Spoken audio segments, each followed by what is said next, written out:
From the Detroit Free Press, I'm Robin Chan with today's Voice Briefing. It's Tuesday, June 11th, 2024.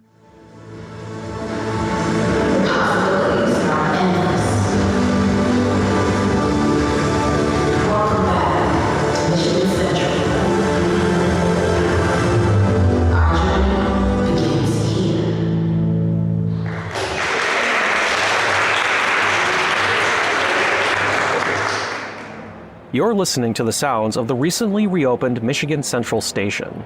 Albion, Battle Creek, Kalamazoo, Niles, Guinea Car on this train is ready to serve you.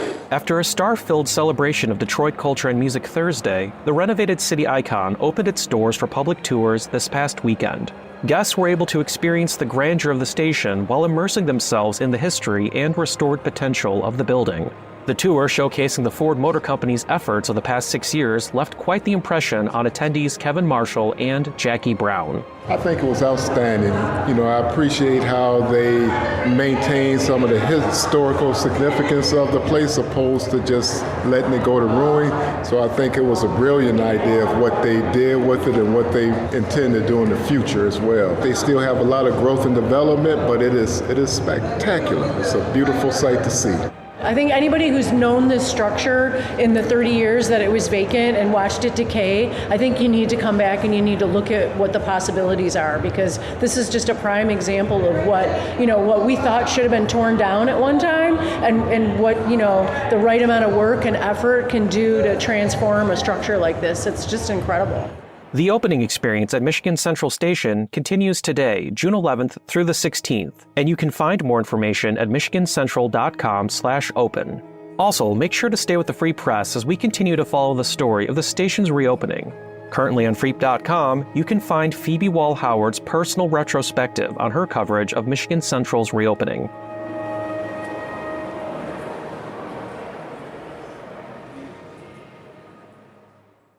I'm Susan Tompor, and I'm personal finance columnist at the Detroit Free Press. Dana Nessel, Michigan's Attorney General, is warning that scammers are now sending people accidental deposits into their Venmo accounts. The idea is to get you to send the crooks the money back, and then you'd lose $200 or $300 or more in the process. It's a complicated scam that can be used when you have a payment app. The crooks use stolen credit cards, and they make the transaction look pretty real. Then they ask you for their money back. Maybe they have a sob story, like they need to pay the rent or they're behind on their bills. Can you hurry? Please send my money back. Except it is stolen money. Once everything is figured out, the scammers are long gone, and the same is true for your cash. Consumer watchdogs are warning once again of another scam that could be hot this summer at concerts, street fairs, and other venues. The con artist will come up to you and ask you to borrow your phone, and then the crook will use that opportunity to tap into your Cash App on the phone to transfer cash out of your account into theirs. You might not even realize you've been scammed until later in the day once you're at home. It's that clever. Best bet, don't engage. Unfortunately, we've got to be more than a bit skeptical about strangers who approach us. We're all looking at all sorts of digital dangers. This is J.C. Reindl with the Detroit Free Press.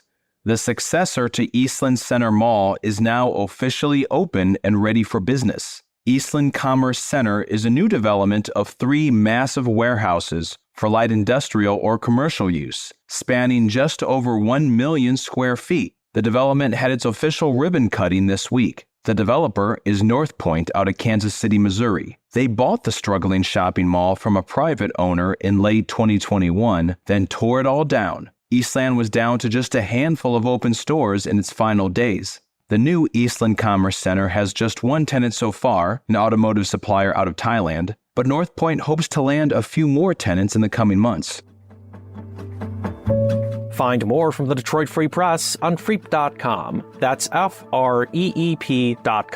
Thanks for listening, and you'll hear more from us tomorrow.